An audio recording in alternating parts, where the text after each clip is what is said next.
I call this workshop session to order. And we're going to start tonight by presentation by Mike Manning from O'Brien & Gear regarding our new, the work that is about to be done at the filtration plant. I'm very, very happy and very excited about this, I have to say, very excited. This plant has been neglected for years. We are lucky enough to have a grant of $930,000. Hopefully we're going to have some more next year.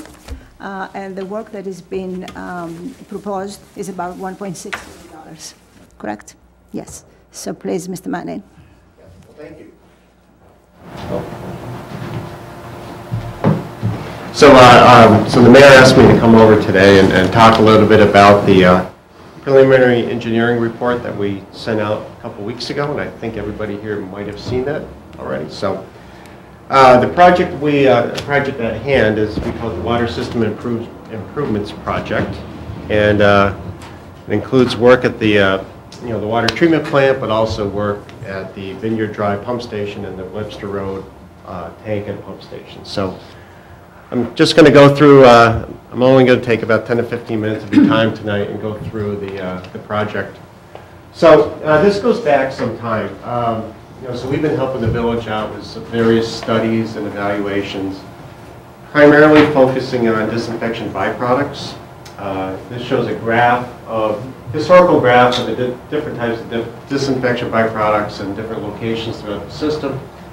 And essentially what disinfection byproducts are is when you have organics in the water that interacts with chlorine and it creates compounds that are not healthy. And they're regulated by the US EPA.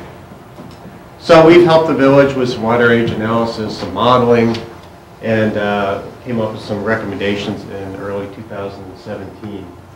And that became the beginning of this project here. So, again, we're talking about the water treatment plant, the Vineyard Drive pump station, and the Webster Road pumping station. And I'm sorry, we're in your way? No, you're all right. Pumping station water storage tank. And by the way, all this has been endorsed and endorsed by the health department. We've been working with the health department over a number of years. A lot of the things that we're proposing and moving forward here are actually recommended by them as well. So, we're all working together on this. So the water treatment plant, I'm just going to briefly go through the few things that are, that would be part of this project. And Chris can jump in if he has any thoughts. But we're going to increase the automation at the plant. Some of the automation is over 20 years old and hasn't been working all that well. It's just aged out. Rehabilitate the upflow clarifiers. That's the biggest part of the project. Replace the filter media in kind in filters 1 and 4. Plant staff have replaced the media in filters 2 and 3 already internally, as well as the filter sweeps. Filter to waste improvements. Filter to waste improvements will go a long ways to helping out the disinfection byproduct work. And clear well inspection, cleaning, and improvements. And I think we have an amendment in front of the village here to advance that to this winter rather than having it done by the construction contractors. Reestablish chlorine, flow pacing, and new water meters. We understand the village has had some problems with metering all the water from the plant.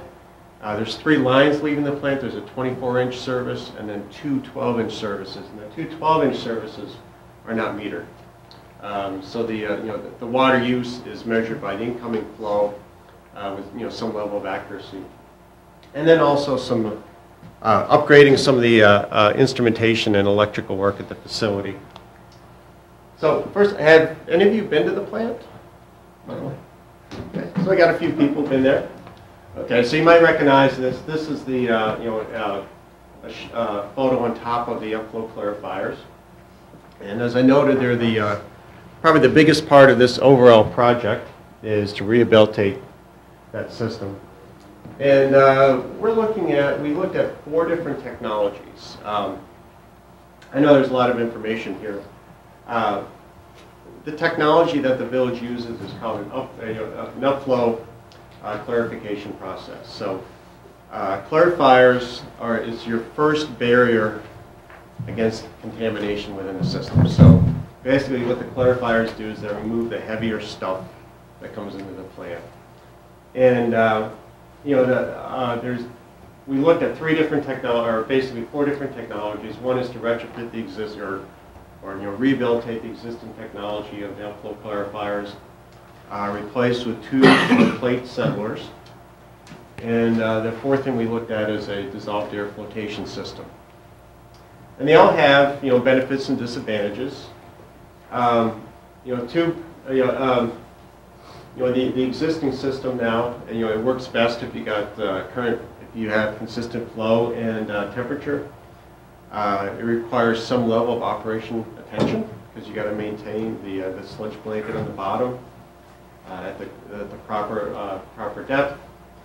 And we list difficult startup here. I mean, that's it does take some time to get the coagulants working well and get the blanket going nicely. One of the benefits of continuing with this technology is you already have the infrastructure in place. So to replace, to rehabilitate the clarifiers is you're replacing the insides of the clarifiers.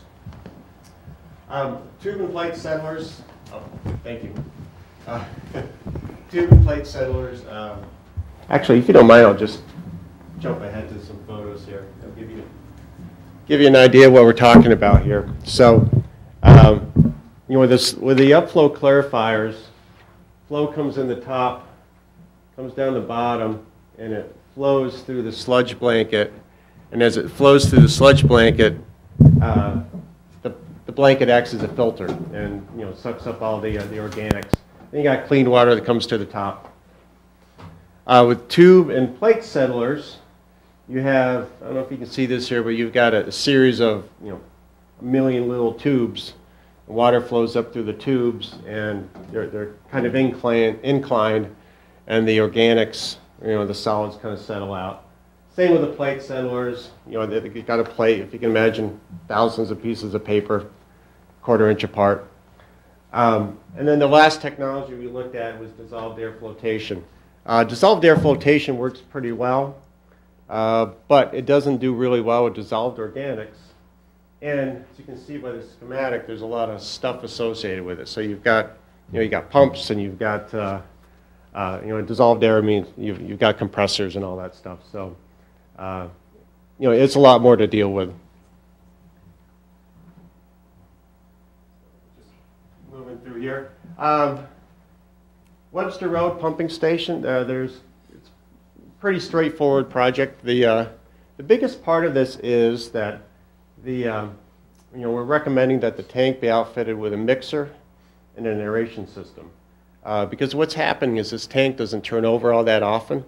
And when it doesn't turn over all that often, you have a high water age, and you have more of a opportunity for DBPs to build up. DBPs are what? Disinfection byproducts. Thank you.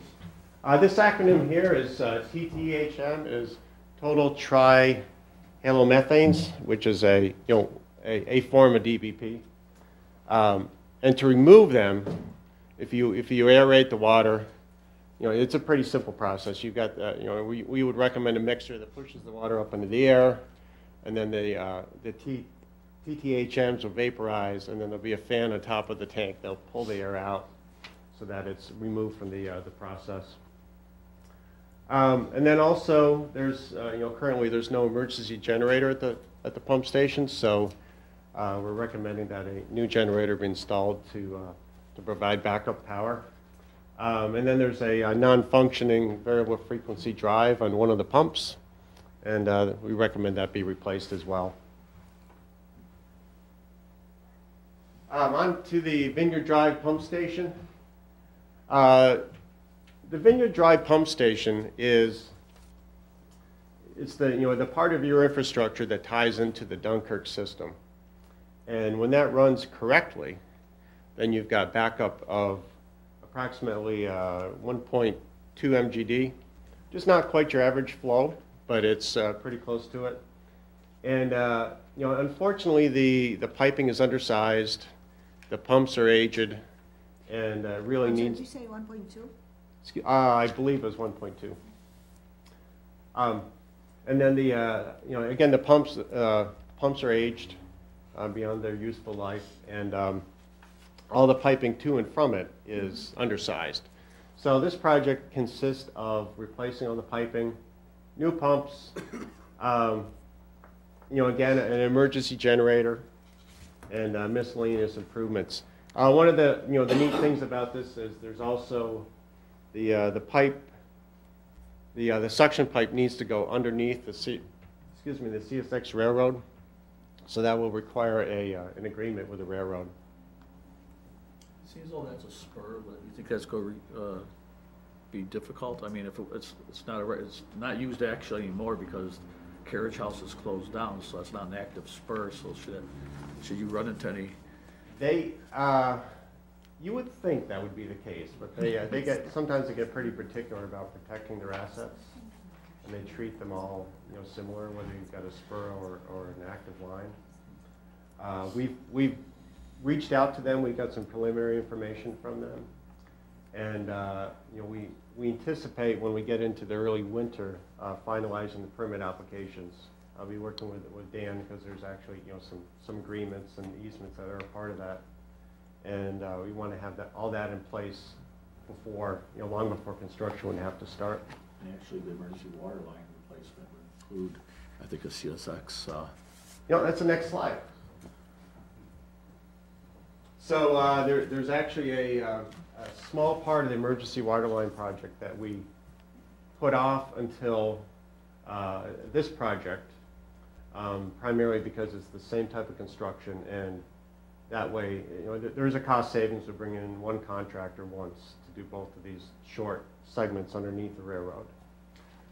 It's about 150 feet from Cottage Street, heading east underneath the railroad to tie into the existing 12-inch pipe. Would directional drilling be the same thing as boring? So we haven't worked out that detail with CSX yet, because they prefer a jack and bore casing. We would advocate for a directional drilling, and they look at a case-by-case basis. It's based on the size of the pipe, pressures, and all that stuff. I think we're looking at a 6 or 8 inch pipe. Yeah, 6-inch pipe. So it's a pretty easy thing to directionally drill it. But we're definitely going to advocate this. This sketch shows a jack and bore underneath the railroad with a pipe, carrier pipe through it.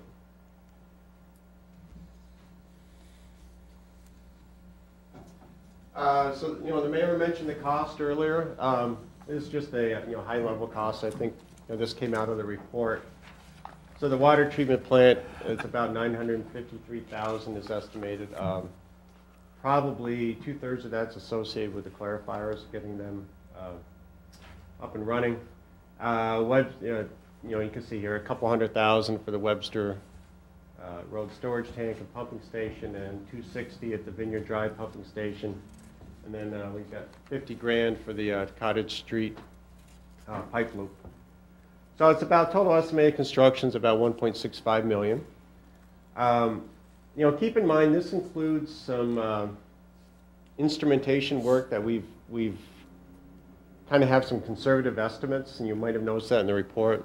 And when we sit down with the village to really hammer out what goes in the final design, some of that instrumentation work may change, so that number may change as well. Can I ask a quick question, Mike and Jim? On June 11th, the board authorized $1,431,700 in serial bonds. That's the water line. That's the water line, different? Okay. That's different. Okay, thank you. I didn't know if it was. Okay. Bear with me, we're almost done. So here's our plan. We're ready to finalize the preliminary engineering report, or PDR, PER, they're the same thing.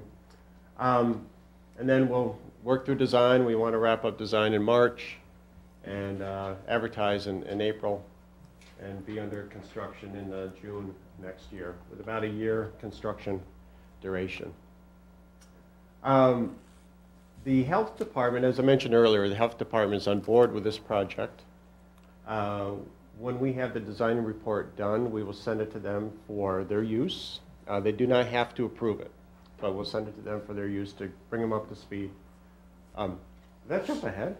Yeah, what was the final date on it? Yeah, I was writing that down. Oh, shoot. Doesn't go back. If you can't go back. it's There we go. June 20.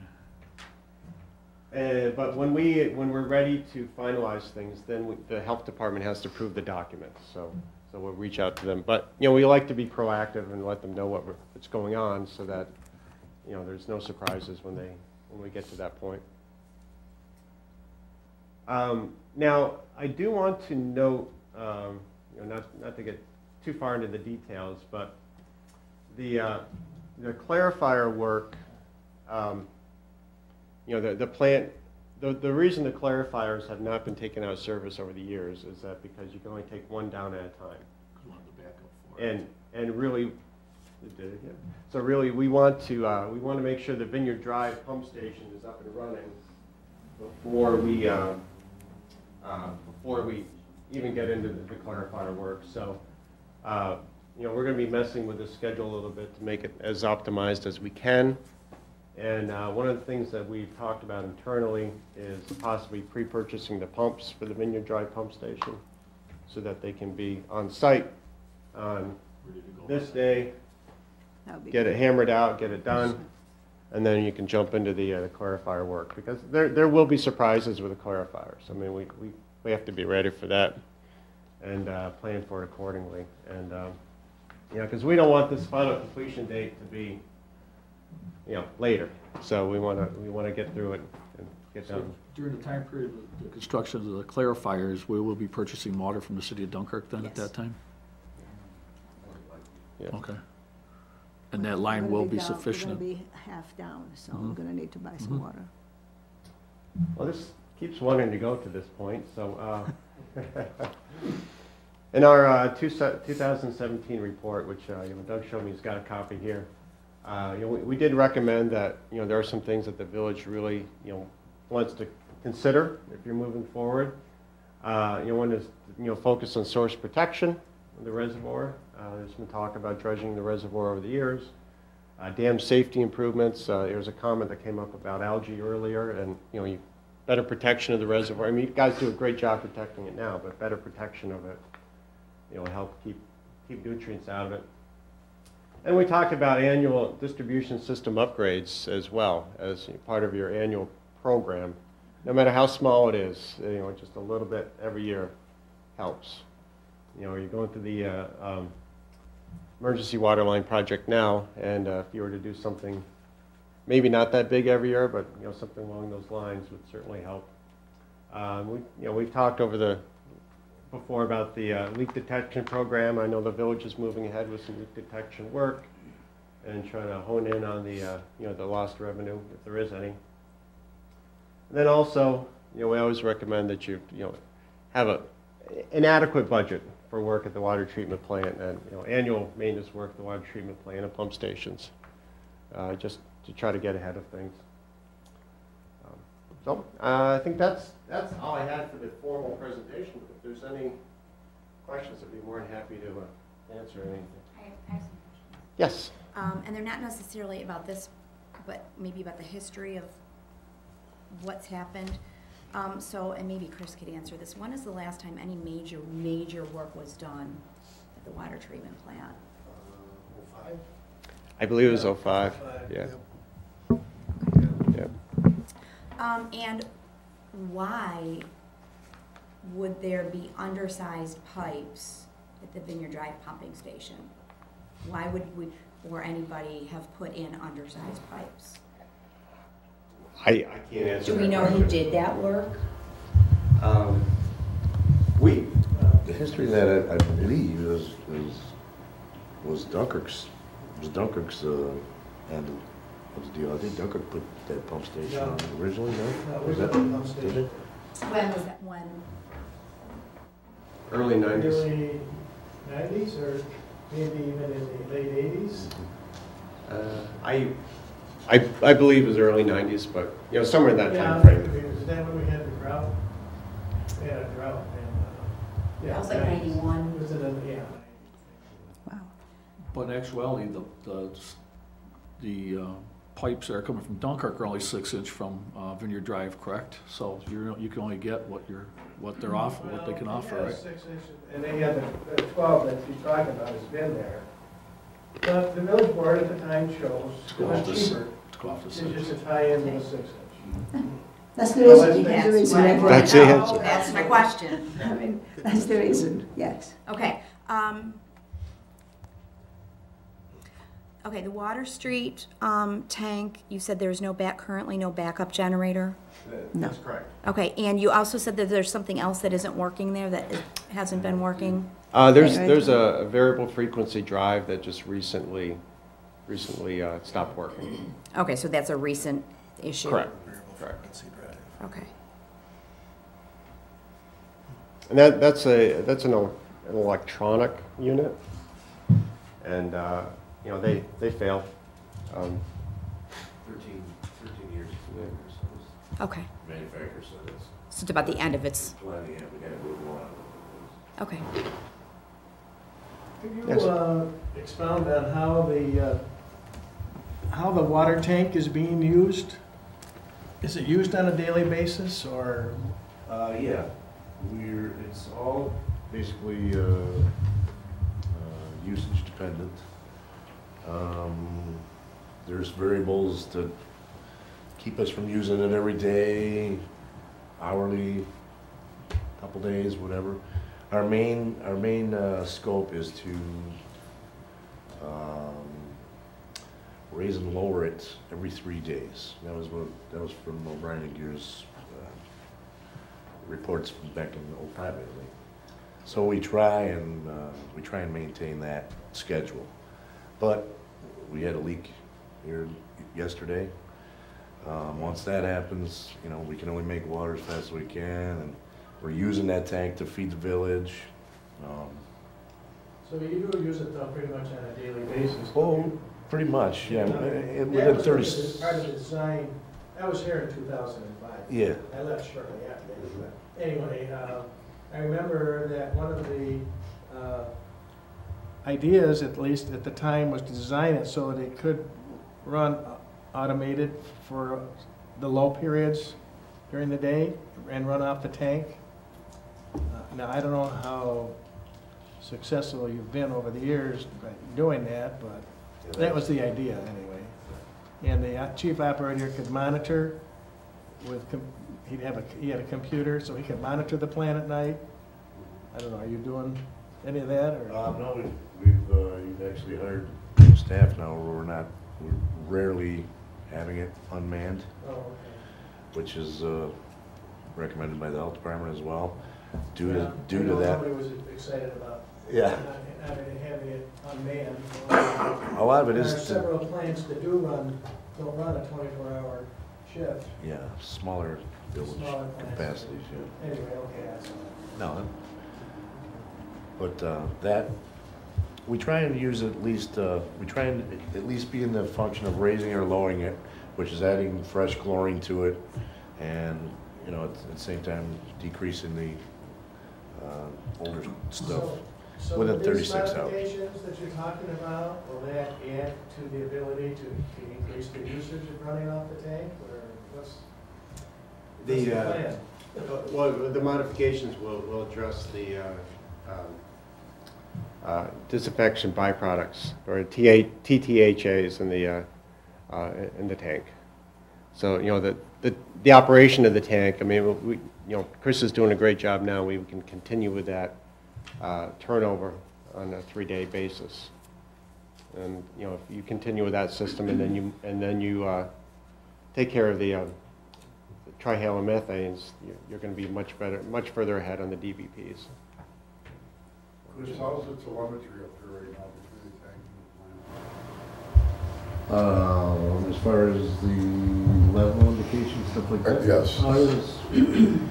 We were okay, yeah. Is that part of a review of this process too? I think so. Yeah, no, it's not included in this project. I mean, I'm guessing that's been sorted through and determined to be okay at this point. Just to say, the part of that, the Webster tank issue here is that with the disinfection byproducts, it's been a hot topic with the EPA and the government for the last decade or so. So the project that you guys were under doing it with the automatic was a little longer than that. This will help in the notion that the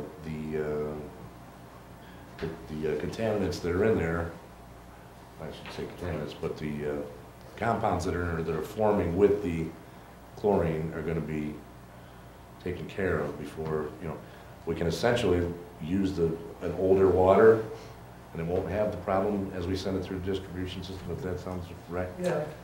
So I mean, it's definitely something that the health department has wanted us to do. Our DBPs are right on the edge of the action limits that the health department puts out there. You don't actually have violation, effluent limitations for that anymore, or yet. Well, it's a rolling average, and the rolling averages drop to, you know, it's pretty close to the action levels, but. Right. So it's something that they wanted us to do for quite a few years here. So. And the new technologies that he's pointing out with the mixing and the basically air stripping are cost effective and should work. Yep. So we will be utilizing more of that water out of the tank than we are now, is that, I mean, just a general statement? Yes. I mean, you have better use of that tank. Now, there is one part of that tank that's not being addressed by this project is that the bottom, was it 6 feet of that tank is, you know, somewhat inaccessible. So that's the outlet. I think we spoke about that before a Yeah. while back. The outlet is higher than it. If you could actually lower the outlet Yes. so that you had utilize larger capacity of the water. That's not in this project though? That's not in this project, no. Okay. But the mixer will do the mixer will make that water, will move that water to the Turn that water tank, over, yeah. so that Mhm. it'll be used rather than Right. just setting there.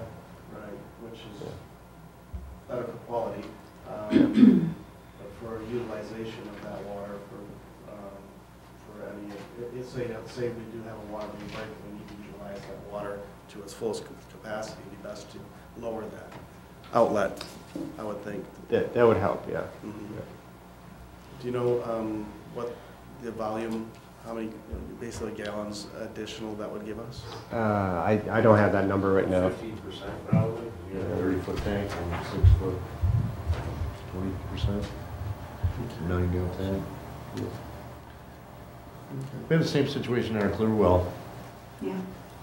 It's a little bit higher than, you know, there's still some, if you emptied it with a 24-inch line, there's still like a foot of water in there, but I think that's pretty standard though. I mean, for some reason, Right, nobody ever put it right on the bottom. It allows some room for sediment to build up and junk, so. I mean, if you think back in the old days, there was probably a little more stuff in the water that was allowed to settle out.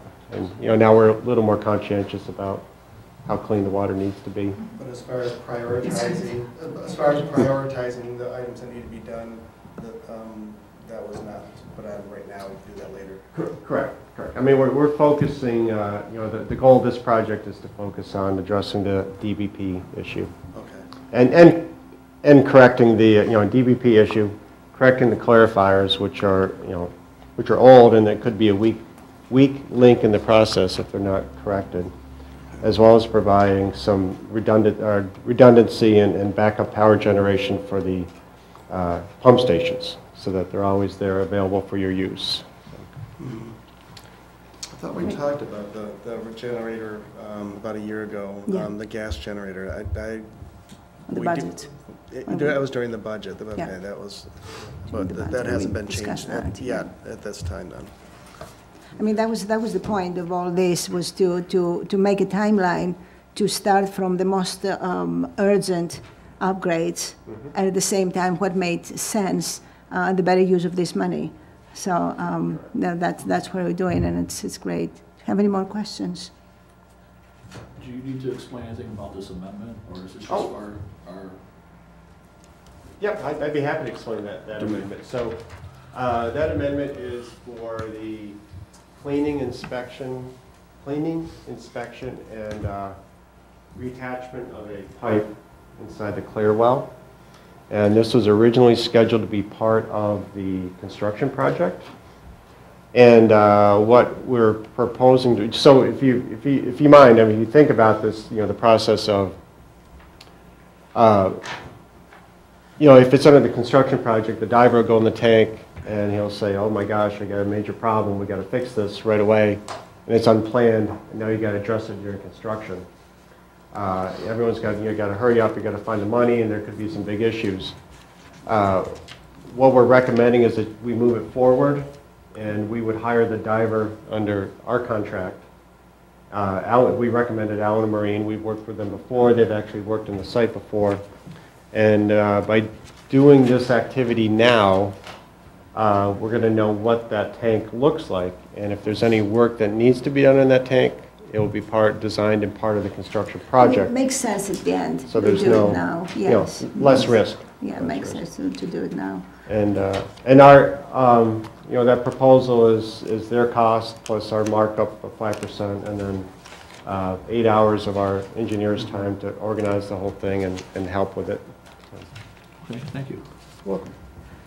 Any other questions? Well, I want to thank you very much. Oh, you're welcome. As I said before, I'm very excited about this this work that we're going to do. We have very good water in the village. It's our responsibility to provide the instruments to be, you know, cleaned for the people of the village. And my ultimate goal would be, I was discussing it with Chris a little bit before, to not only upgrade the whole plant and fix the reservoir and dredge it and make sure it's working and it's here for the next 100 years, but also, if possible, to improve and increase capacity. Because, you know, clean water is really hard to find around the globe now, and we're very fortunate to just be by it. So thank you very much for your work. Looking forward to the completion of this project. And thank you for coming. All right. As we go forward, we have the hiring of the 2 firemen. If you remember, these are the 2 part-timers we hired in the beginning of the summer. Okay. Correct? And they just finished the academy. I'm very proud of them. Thank you very much for your work. It just makes sense. We're going to have one opening at the end of March, so we can have one of the gentlemen, one of the firemen just there. And then there is either the possibility or not possibility, we still need one more. And I think it's smart by us and by the chief to present this opportunity for us, possibility. So. Jim, how does this affect the budget? Because we only put into the budget for 2 part-timers, so what's the difference here, and what does this, and I have no idea where I we're. haven't got that far yet, but I will. I haven't looked at it. Okay, But so you have, right? what I'm saying, It's a okay, One is a replacement. One is a replacement, yes. so it's the cost of the difference of 1 part-timer going to full-time. It's less than that, actually. The full-time was budgeted through the end of the year as well. And the cost difference between the step of the person who's retired and the others is the savings there. Plus, we have one gentleman who's off the payroll currently. So you I've run utilize those Yes. monies to fund that contingent position until. Yes. So are we gonna look at this as keeping on at the next budget, or it will just, I mean, I really think we should kind of see where we stand on this. We haven't done this yet, so I'm kind of, No, I haven't. I haven't done it Can You know, we, the position that we're replacing is a top scale position, Correct. and so I know there's some room, but I haven't talked it out. can this wait until next meeting to be acted on? I mean, I'd like to have a little more information, I guess. I mean, I don't want to, and I'm going to be very open. We paid for their school. We paid for their academy. I want to make sure that we use the money that we used already. And there is a possibility that they're going to be offered and hired by somebody else after we spend the money to educate them. Well, when we did that, we knew that was a calculated risk as well, so, I mean, this wasn't like this is, That was the anticipated idea of the whole program, that's why you asked to send them to the training. Both of these positions are temporary contingent. The board can bump them back down to part-time I get that, but the funds just became available for the second full-time firefighter because we have one firefighter off of the payroll currently. That wasn't, we had no idea that was gonna happen when we put in for 2 part-time people in the last budget, so No. that's my thought. I mean, we didn't have any thought on hiring 2 people full-time. We had a thought of hiring one after the replacement to replace a retirement in March, but the second one was, that was not the idea. And I realize it's a risk that we have trained these people, but. And that's where the temporary contingency comes in to fill a vacancy that we currently have with one person not on the payroll. Right, that's the contingency part. So in other words, yes. I understand In a way that. you were right, that, because of this, this opportunity coming for this person, put in part-time, it is now available, so at a contingency basis, that the funding is going to be there. The funding's there, but let's say the situation wasn't there, would we still be trying to hire these 2 people full-time? That's not the question. I know what we have in front of us, but, okay, this is a question and concern, if you could get that information too by. I'll be glad, yeah, I will. I mean, it might be after the fact, but that's my concern. I would hope that we could. Well, if there is a shortage, we do have a contingency fund that we could use, and we, without using it all. I'm sure we wouldn't use anywhere near the amount. We have a $50,000 contingency in our general fund. Could you please explain what you mean by temporary contingents, so everybody understands it, is on the same page? They're full-time with no benefits contingent upon, they're not a permanent position, they're contingent upon a retirement and/or a return of. So if the gentleman who's off comes back, one of them could get bumped back down to part-time. And if they're contingent right now, there's nothing saying that if they get offered a position full-time for somewhere else, that they wouldn't accept that as well. Yeah. So that's still there. I mean, we're not, I guess, taking that out of the equation, that they could still be hired by another municipality, just so everybody knows. Is there a time frame on the contingency? Civil service leaves it up to 3 months, and it can be reappointed by the board.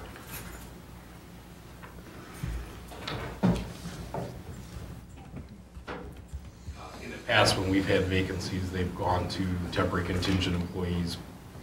The 17 years I've been here, probably 2 or 3 times that I know of. Do we know of other departments, full-time or paid career fire departments that are looking to hire people? Is that what the situation is? Well, it's a situation that I have X amount of hours to cover each week, and I'm down a person, and this will help balance out the, pay it out in overtime and time and a half, or straight time. The difference between, the top step and the temporary contingent is considerable cost savings on what's out there.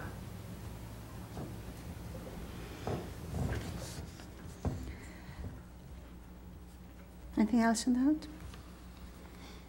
I mean, we still have to think about the overtime and all that we're incurring, and it's not a small amount.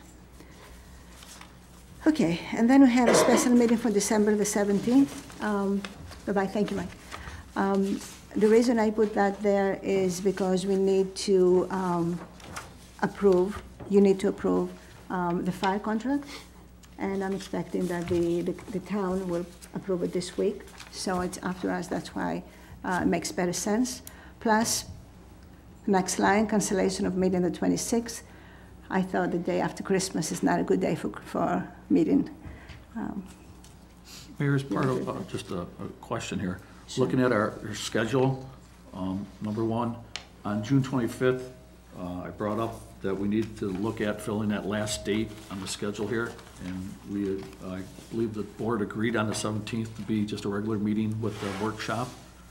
And if you look at the schedule, there's not a meeting on the 26th, so I'm not sure where. It's the 24th, actually, and because it's between the two, oh, well, that's what they told me. Anyways, that it was the 26th. Okay, I guess what I'm saying is the 17th isn't a special meeting because we already decided to schedule that as a regular meeting on our schedule here that everybody got at the beginning of the. Yeah, I've read that, I remember that, Yeah. yeah. So the 17th would have been the last meeting of the year, period. Does anybody recollect that at all? I mean, I know during our June 11th, we discussed this because it's on our agenda and workshop on June 11th. I'm just then trying it- to, what difference does it make? I mean, if we No, meet no, the we just want- 17th, Just to Just to clarify, it's not a clarify. special Oh, okay. meeting. Yeah, Well- it's not a special meeting, it'd be our regular meeting that we voted on. okay, so it's not a special meeting, it's a regular meeting. We're coming here to approve at least approve that, and we have a lot of two resolutions to So do we- pass by that time. So do we still have to pass the resolution to cancel the 26th? It would be actually, it is the 24th, not the 26th. Is it There was 24th, nothing but Yeah, the 24th is Monday. the 24th is Monday, but because it's between two Holiday. days that were not, yes, was so never that's on- why. Mayor, it was never scheduled. The 24th was never scheduled in our regular workshop or meeting. The last schedule I have posted that was distributed shows a workshop the 17th and a board meeting on the 26th. That's what I have. On the So- 26th? I got it. Okay, well, Okay, so it doesn't really matter. We have a meeting that's the 17th and nothing after that. Okay. So we'll cancel That's, the 26th. sounds good? No special meeting? Okay, and we don't have to cancel anything. 6:30? Then we have the resolution for the building security and the village hall locks. Everybody okay with that? Okay. I think we need to do it. Okay, Is this, This one, yeah, this is the nesting? that's for the locks, yeah. just the locks. And then we have the hiring of Nate Aldridge, that we tabled last time. I have some questions. I don't know if anybody else does. Just a word on that, Mayor. I'm not quite sure, between the clerk and I, this is not the latest draft of the contract. We took out the references, I know I sent it over to Dr. Barris, we were discussing it. We took out the his and hers and those Oh, so how come? non-specific pronouns, and we made it clearer and put consultant and client in those spots. So I'm We're thinking, talking about Nate or we're talking about? we're talking about Nate. Oh, all right, hold on. Jumping around. So what should it change here? It's just some small, I mean, we're just taking out the indefinite pronouns and putting in the terms. So I'm sure we can get our clerk to print us off another copy of that before the actual meeting. Okay, good. All Yes, right. because the copy that we received tonight in our packet is not what the final one. I spoke to Nate before the meeting, and I had him email, the final one must be that you're speaking of. So, There were several going back and forth with little teeny, typos, little corrections, little qualifications. It's the same contract, it's just a little bit more clear. Took out the pronouns his and hers and you and put in consultant, client. Now, there was a change in the first draft that we received in the first meeting. The one that we tabled. There was some stuff that was added. On Dan's second revision after the meeting. I want to highlight that, just to kind of, I guess, first of all, Kara, I'd like to thank you for voting to table this, because there's a lot of questions here that still needed to be answered, and I don't think the contract was properly vetted The mayor said you gave it your blessing beforehand, but since the meeting, we've had 3 other revisions of the contract. Well, most of the corrections were typos and grammatical errors by Dr. Baris. No, there's also some additions to the contract after the fact. The original contract in section 9 termination, our attorney added section E, consultant shall be paid the remainder of the balance of fee for that quarter. And that wasn't in the original that you wanted us to vote on that Monday. So I just wanted to make aware that that was an added, not a grammar, that was another actually line very added. Small difference. I mean, That was for clarification. it's, Okay, well, that's fine, but I'm just because saying. of the I mean- idea, it left it open. Right. And as long as we were changing the typos I'm not- anyway, I mean, I'm- I figured we just throw it in there. I talked to Nate I mean, about it. this is and not a we're all huge set. difference between the two. Right, and there were some other contracts. thing. I had a meeting with Nate on Wednesday, and he forwarded some other information on to Dan to be included into the final drafting contract, and I don't see any of the additions that my meeting with that Nate had been added to that contract. So, The only thing I see is that the first paragraph where the last sentence was omitted, where it says the agreement shall be executed as a lump sum agreement. right, that was admitted. Well, that was omitted, but because, there was just, that didn't change the contract, because the contract. Right, but there reads was a how he section pays. added under termination, And- section E, where it said consultant shall be paid in a manner. That wasn't added.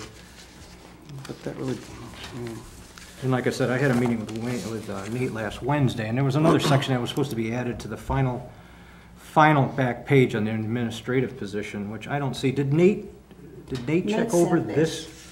Nate and I have shot it back several times, so I'm not quite sure which draft you're looking at. I know Dr. Barris and I sent it back and forth a couple times. I sent it back and forth with Nate a couple times. I spoke to him on the phone, so. Well, I've got our original meeting, I've got the one that you corrected with your typos, and then I got Dan fixed it twice, and then this is the one in the meeting, and then I have another one over here from Nate sending to you Well, saying, this instead is of the going final back and one. forth, can you please tell us the differences so everybody knows Sure. exactly where we are? Because Well- when I read it, the differences were so minuscule. Tabling it and voting for it today, it was not a huge difference, not even a big difference. Slightest difference between the two. So maybe I didn't understand it, and you want to Well, a explain. contract's a contract, small or indifferent. If you make any alterations to a contract without both parties' consent, I don't care if it's a single letter, it has to be, both parties have to Obviously. agree to this. Obviously, but it's not like, I just trying to understand where we are for this contract. All I'm for saying is this, person who the gave us a lot of work without paying him at all. Okay, this is fine. I mean, the original contract handed to me on that Monday evening has now been changed 4 times. And I want to make sure that the one sent from Nate is the one that we're voting on tonight, but I don't see the difference between the correspondence from Dan and Nate. I have an email here from Nate explaining, I made a few more minor changes. Dan, please add the following consistency: consultant, his, hers, ours, or theirs. Addition to one bullet point in addendum A, which reads, provide regular updates to the board and trustees on project status as required by the mayor and the board. I don't see that in tonight's contract. That's all I'm stating. And that's what I'm saying, you don't have the correct final draft of the contract in your packet. So how am I gonna vote on this? That's why I said before the actual See what- meeting, see what- get some print copies it of out. it for you. Okay, so we can get that before the regular Yeah. meeting, okay. It's easy. Jim, how are we paying Nate and where is it coming from? Yeah, that's another question I have. I talked to Nate on Wednesday, and I said, has anyone discussed, it doesn't matter to Nate, he just wants his money. But I want to know where we're getting the money to pay Nate, that's all. Well, I suggested that we take it out of community development funds because this is very similar, well, it's a community development project. It has to do with the downtown, with the Opera House.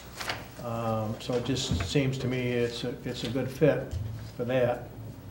And there is money available in that fund. So, Okay, now that hasn't been specifically appropriated for that. Do we have to pass a resolution to reappropriate money for that? yes. That's not a resolution for tonight. I don't see it on. We had it in mind. I mean, do you think I will bring something in front of you without knowing where the money is coming from? I have no idea. Yeah, you don't have to answer that. I will not, okay? We talked with Jamie for many, many times as to everything. Everything that you see in front of you comes from someplace. And to be honest with you, $25,000 just for the administration of the $2.5 million that we have is not enough. No one's disputing that. I'm just asking if we need a resolution We do. to reappropriate that money that's do. not specifically, that was not in our budget. We do. I remember discussing it, the possibility of it coming in from the Community Development Fund. At one point, I We do. remember that. That's was in fine, play. and I'm not disputing that should not come from that, but I would like to follow proper procedures and getting it appropriated. Was it just a simple Then can you fix the money to be resolution, please? appropriated out of the Community Development Fund? That's all it has to say. Mayor, I would prefer it to be two separate resolutions. If you're gonna make a budget transfer resolution because you think you can't take it out of the development line, that's the first time I'm hearing about that. I thought when you and I spoke before, I thought we were all set coming out of the development line. So if we need to make a That's budget great. transfer, that would be separate. This resolution is just on the contract. So to keep it clean, if we need another resolution for a budget transfer, we need to do that separate. Is it by the transfer? That's fine, we can add it to the next meeting. A It's a reappropriation. transfer or an adjustment. Anytime you appropriate money that isn't included in the original budget, you need a resolution. And, and I've suggested, and I'm suggesting again to all of you that when we come up with items that aren't, everything isn't specific in the budget, and you know that. But some of these larger items, and such as this, a contract, you always have to ask yourself, where's the money coming from? And that should be part of the resolution. That's all I'm saying, so. And that's all I was Or doing. there should be a resolution for it. It doesn't have to be part of this resolution. Wouldn't be part of the contract. It wouldn't be a contract resolution, it'd be It's a not money part of the resolution. contract. Right. So we have the. Simple Okay. resolution, transferring money out of community development to pay for the. Right, we can approve his contract, it's just next meeting, we need to approve the money to pay it, that's all we're saying. Okay, that's fine, that's great. Okay, so we can do that the 17th as well. Okay, good, good.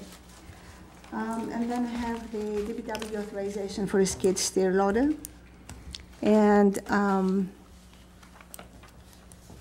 I said that I recommend that because we have an old skid loader, skid steer loader, over 15 years old, I think, 14 years old. 14 years old, that has a lot of damage, some fire damage lately that we fixed. My point is, overall, and we talked with Jimmy, and he is going to explain where we're going to find the money, that we pay our workers to do work for the village. We should not spend their time trying to fix equipment that are not fit to provide the work, to do the work that is being, that they need to do. And that was my basis as to why I am suggesting that we actually approve this equipment. You say anything? Well, I would like to point out, and first of all, thank you for even considering it, but it was glaringly apparent to me that there's a number of vital pieces of equipment that seem to be regularly on a daily basis. No one understands how much we're fixing the same things every day, from salt trucks to plow trucks to exhaust systems, gas tanks that are falling off. We're doing remarkably well, and I think you've all done remarkably well keeping things budgeted to this point. The skid steer, to me, is one of the most heavily used instruments of public works duties every day. It's used for a multitude of tasks. Like right now, we pushed leaves with a skid steer, with a special rake we fabricated. We load out, many days there's trucks and deliveries that come. We use the skid steer to unload pallets versus having to divert a larger piece of equipment away from our other job and throwing forks on it. We use it for the excellent work so far these guys have been doing, cleaning around, snow cleanup around the meters, interior walkways in the parks.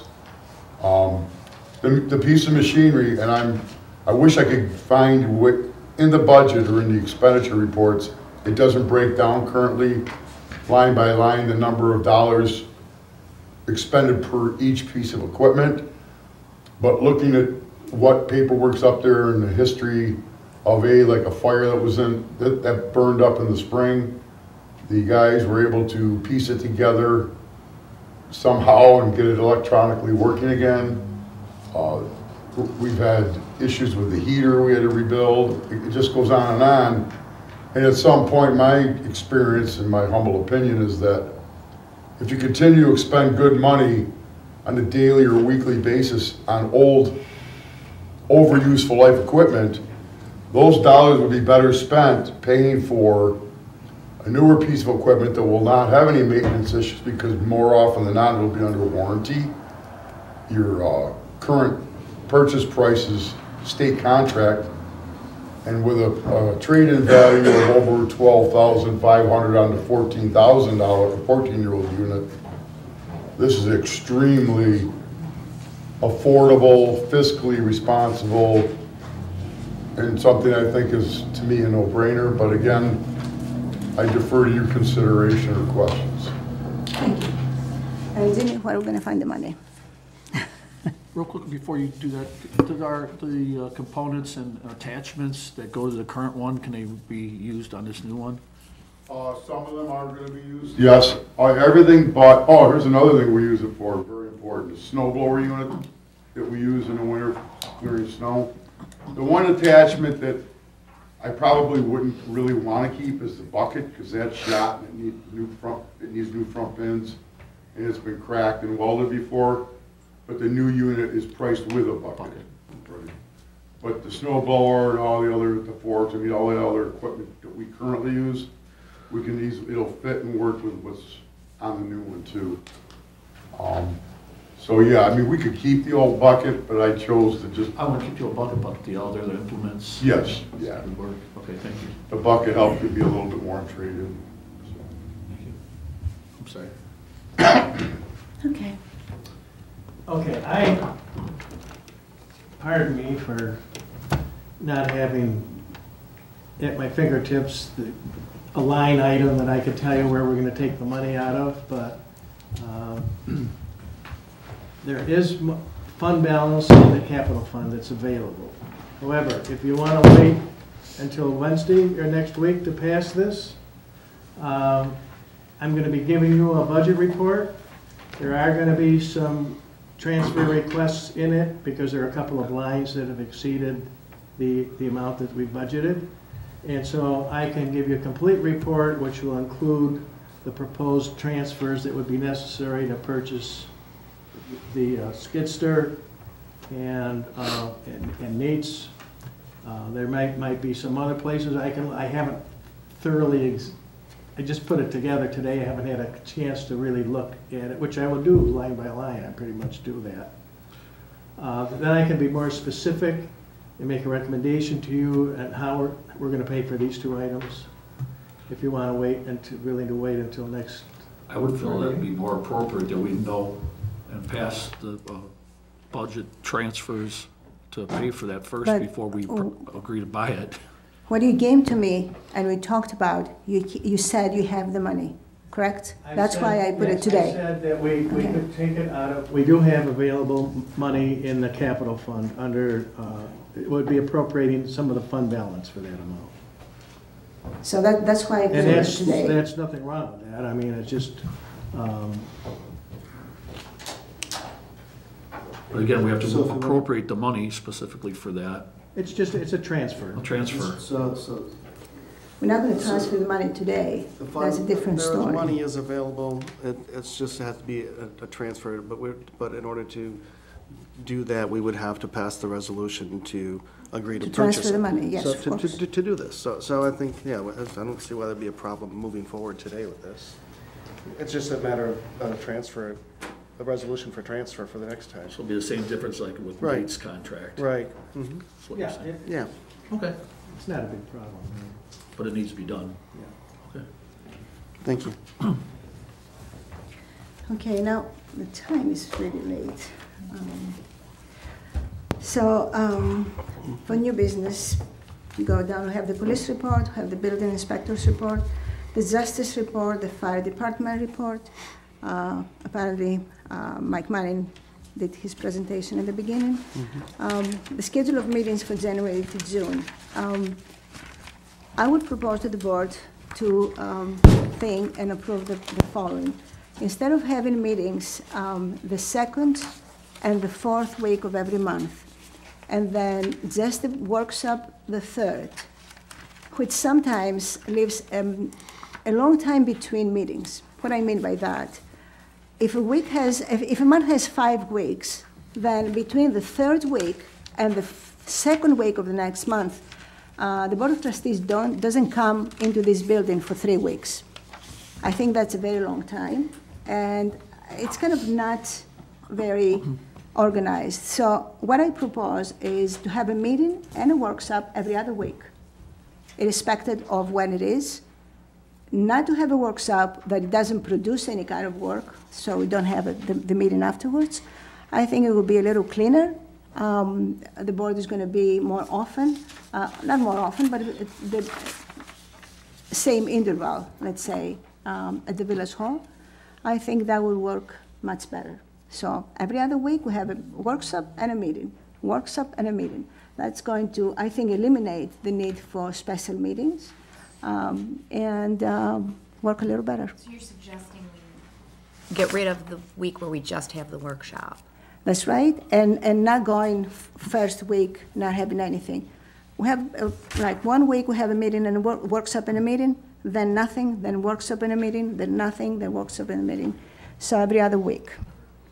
So do we want to table this resolution to accept this until next week, until a new schedule is rewritten? Yes, I do. I didn't propose a resolution for today. I just wanted to discuss it with you. If it's okay with you. Okay, yeah, if you want to rewrite that up to what it looks like. Yeah, I want to look at it. I got to look at it. You know what I mean? Yeah. I think it's not a bad idea, though. All right. Just a little more organized instead of, what is this? Is the first week, is the third week, is the fourth week? Every other week we have the meetings, we have the workshops. I like the idea of having that extra week, always having that week in between to prepare, because sometimes you only have 1 week in between. And that's going to give the board a little more time to discuss, to think about. So if we discuss something today, you have another week before you will go to the meeting the following week to pass the resolution. I think that would give the board about 2 weeks to think about the resolutions that we need to pass or projects that we need to do. All right. I'm sorry. Will that also give us enough ample time to get the agendas on Wednesdays rather than Friday evenings at 4 o'clock? Of course, Okay. yes. All right. Then I had a letter from National Grid, which I gave you today, in which National Grid is proposing that converting all the roadway lights to LED. And the amount they give here is about, actually they didn't give us, the amount is $15,944. And they have estimated savings about a little less than $40,000 a year. I think it's a good idea to consider. We already called them, and right? We did. We did call them, and I'm going to have a meeting with them and bring you a report from that meeting, if you're okay with that. Mayor, last meeting, you instructed me to look for the information that was given by National Grid last time. I have that. I didn't make copies for everybody, but if you want, it was from former Minister of St. George. It was an email on May 5th. So if anybody wants to look at that, that had the information about purchasing the lights from National Grid. At the time, the conversion was at $95,000 and $95,492.53 compared to the,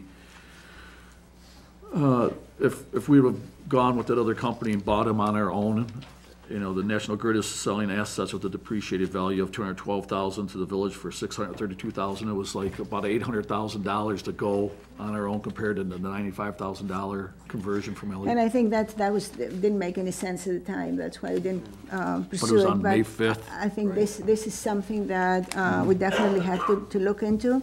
As they propose a meeting, I will have a meeting with them, see what they have to propose and how exactly. Because sometimes we have to compare apples with apples, so to see what they have to say. I'll keep you informed.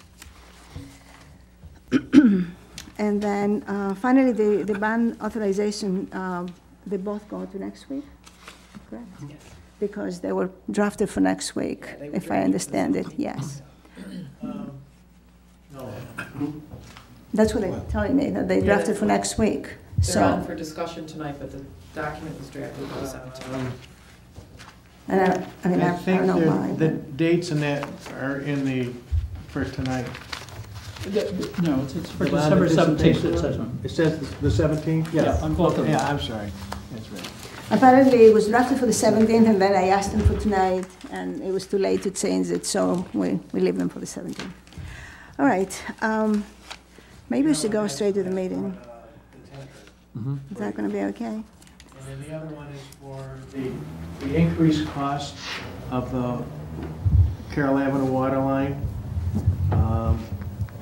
The budget came in a little bit came in about $200,000 more overall than what we had received, what we would receive from EFC.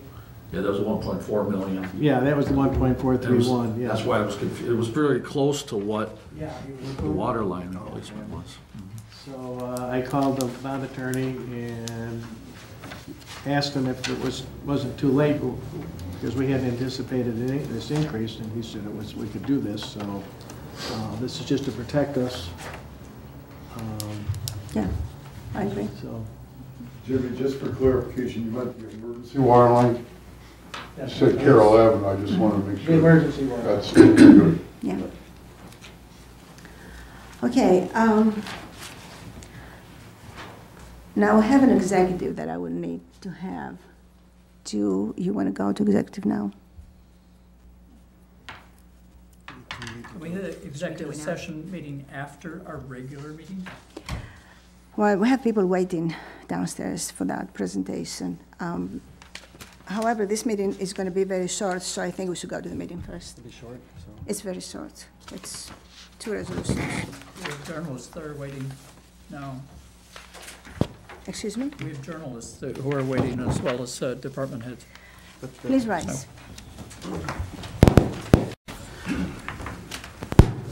Pledge allegiance to the flag of the United States of America and to the republic for which it stands, one nation, under God, indivisible, with liberty and justice for all.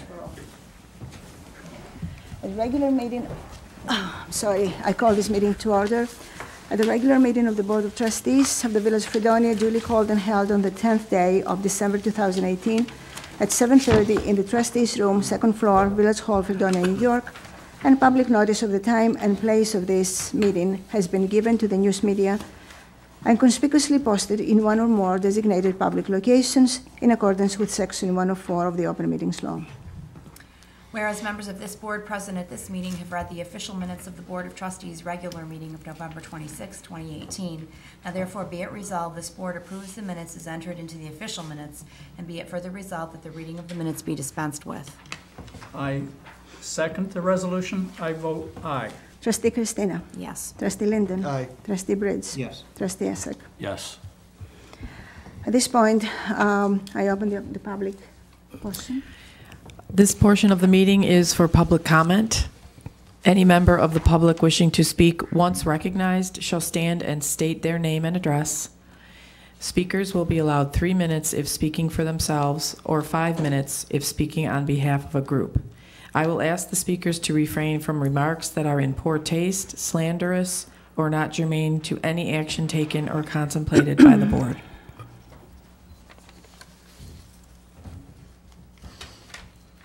And we have nobody, so we're closing the public portion. And that is mine. I sent a letter to the paper yesterday, and somehow it was lost. They get it today. They got it today. I just want to make sure that I talk about it a little bit. I will read part of the letter because time is of the essence, obviously.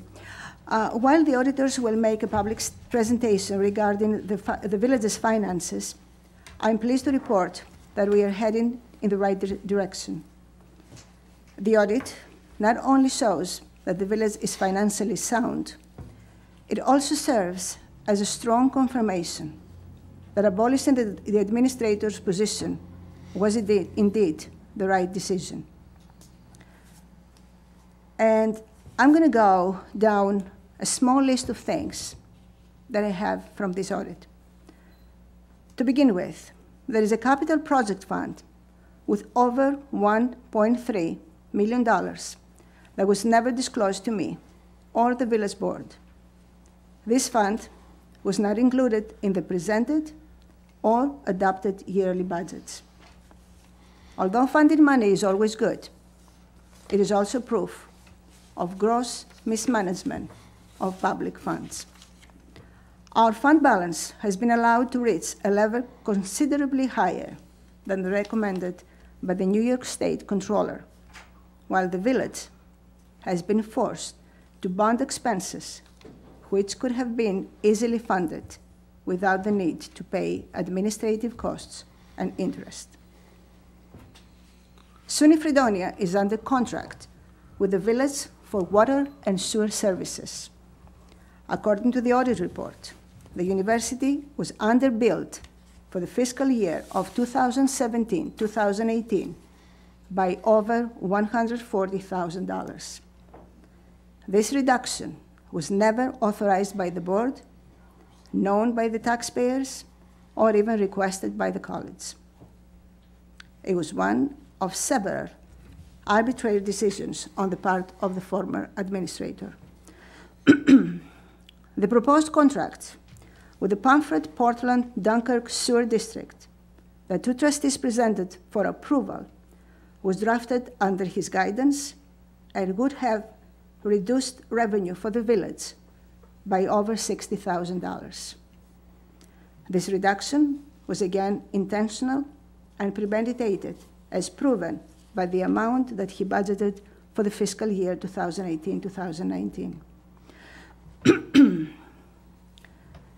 Although these latest facts reveal that without checks and balances or any reasonable level of transparency, it is the taxpayers who ultimately suffer, mitigation of these issues has already begun.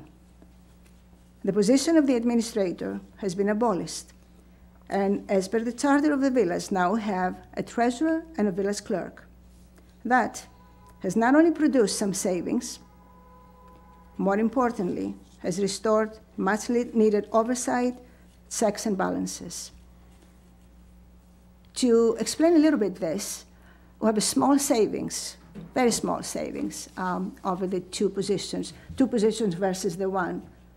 But for almost the same amount of money, we have 35 hours a week more productivity because we have another person working there. That's 35 hours a week for the same money, more than before. The college has been informed of the mistake. They're both understanding and supportive.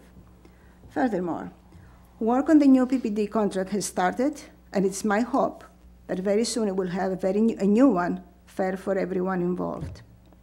Finally, with the help of our treasurer, we're formulating a fiscally responsible 3 to 5 year plan to bring the fund balance within the allowable limits, lower our debt, and produce a workable day-to-day budget that will keep our taxes down while providing the services that our citizens deserve.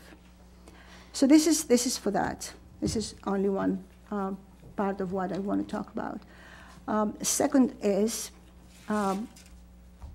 last week and the week before, the issue of a new police station, police facility came again in the front, at the front.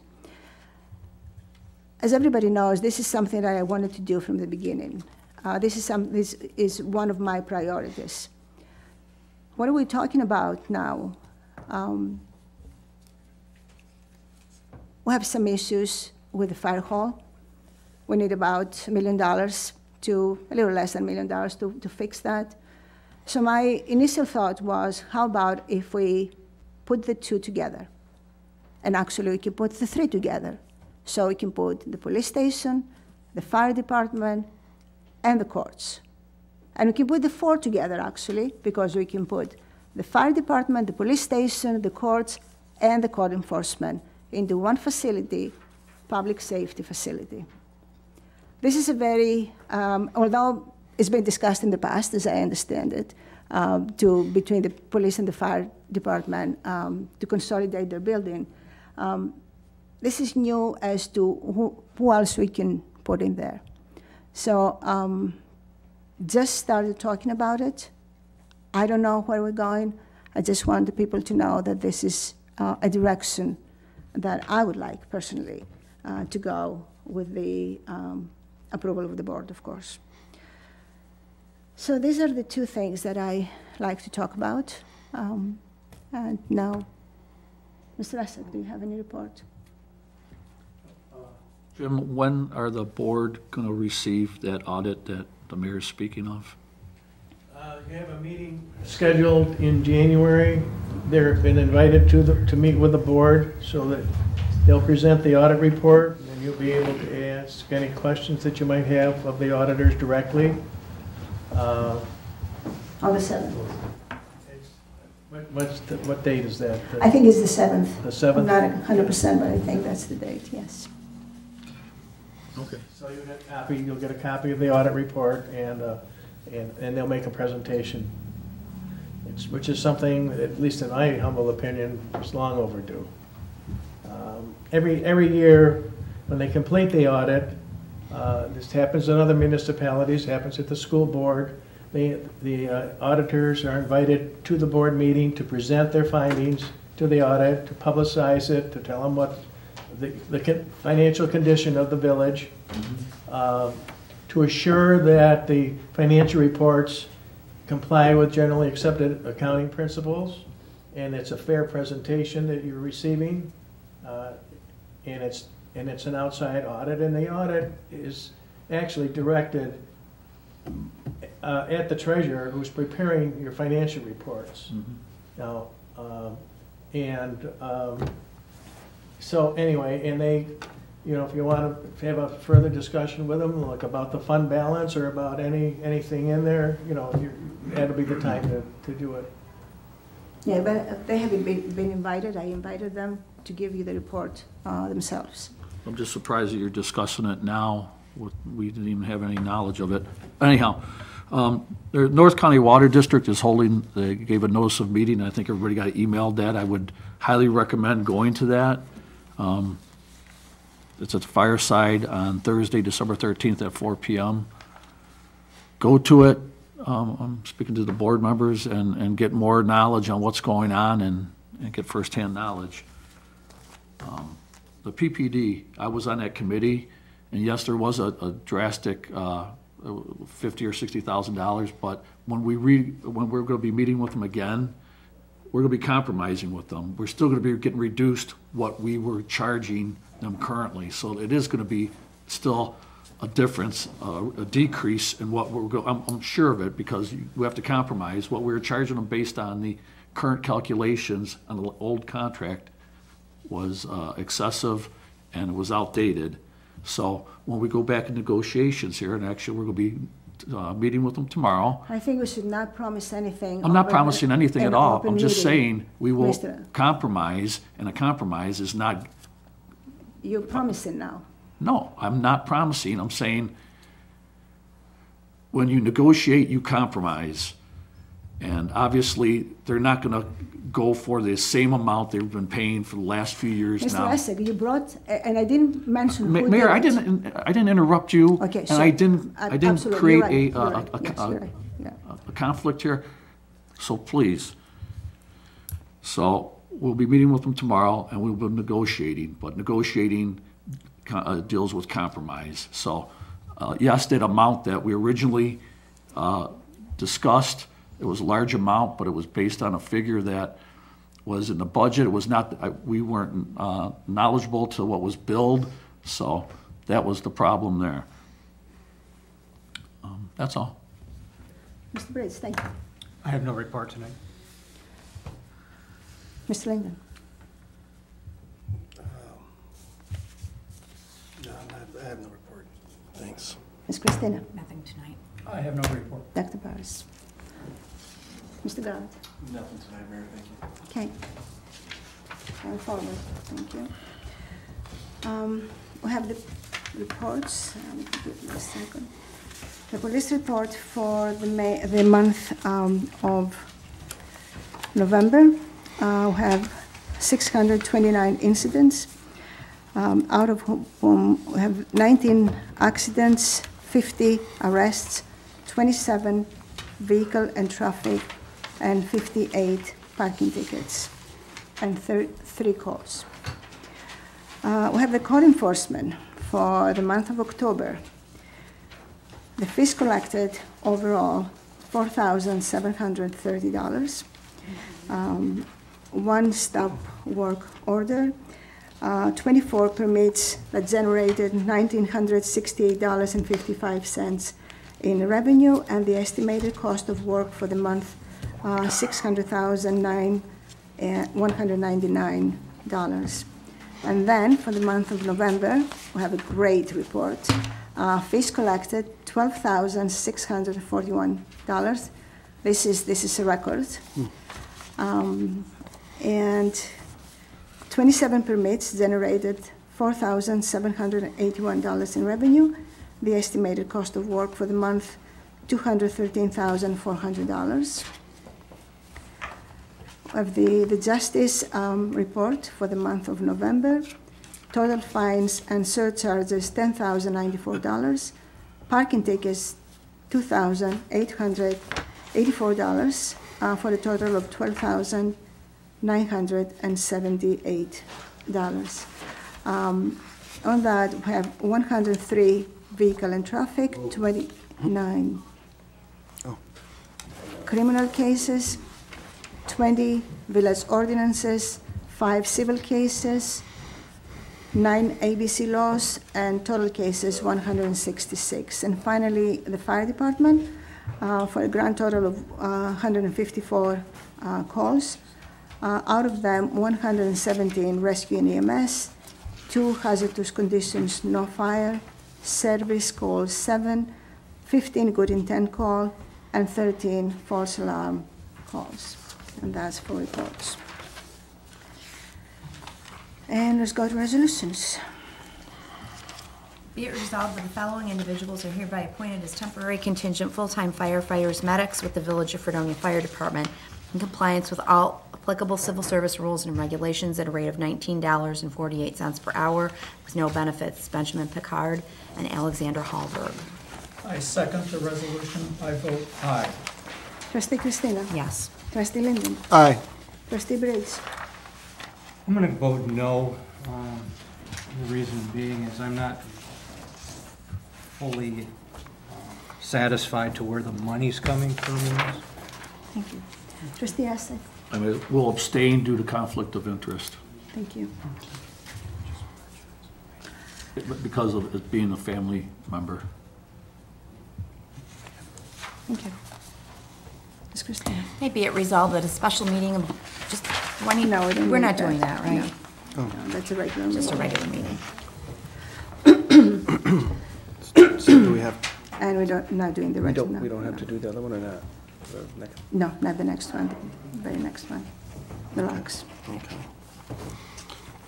Whereas the locks at Village Hall have not been changed or repaired in many years, and whereas reliable and secure locks are required to safeguard village personnel and property, and whereas a village locksmith has offered to repair and replace the locks on village offices at a cost of $1,228, therefore be it resolved that the mayor is hereby authorized and directed to enter into an agreement with a village locksmith for the repair and replacement of interior locks at the village hall at a cost of $1,228.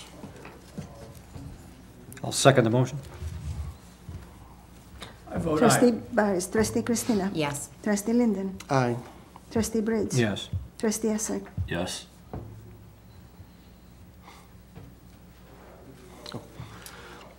Whereas the village requires basic economic development services, and whereas Nathan Aldrich has offered to perform said services for 1 year for a fee of $25,000 plus reasonable expenses. And whereas economic development services are professional services and do not require public bidding pursuant to paragraph 6A of the village's procurement policy, and therefore be it resolved that the mayor is hereby authorized and directed to enter into an agreement with the Nathan Aldrich for basic economic development services. I second that. I vote aye. Trustee Christina. Yes. Trustee Linden. Aye. Trustee Briggs. Yes. Trustee Essek. Yes, and I request that the trustees receive the finalized copy of the contract, the most current contract. We didn't do Yes. that, so just so that'd be done. Thank you. Thank you. Dr. Barris. Whereas the village has a need for a new skid steer loader for snow removal, as well as many other multi-seasonal uses. And whereas Larry Romance and Son Incorporated has agreed to provide a new 2018 New Holland skid steer loader on state contract number 021815. And whereas Larry Romance and Son Incorporated has agreed to accept the village's 2004 New Holland skid steer loader to further reduce the cost to the village. Therefore, be it resolved, the mayor is hereby authorized and directed to enter into an agreement with Larry Romance and Son Incorporated to purchase a 2018 New Holland skid steer loader at a cost not to exceed $35,000. I'll second the motion. Trustee I Barris. vote aye. Trustee Christina. Yes. Trustee Linden. Aye. Trustee Briggs.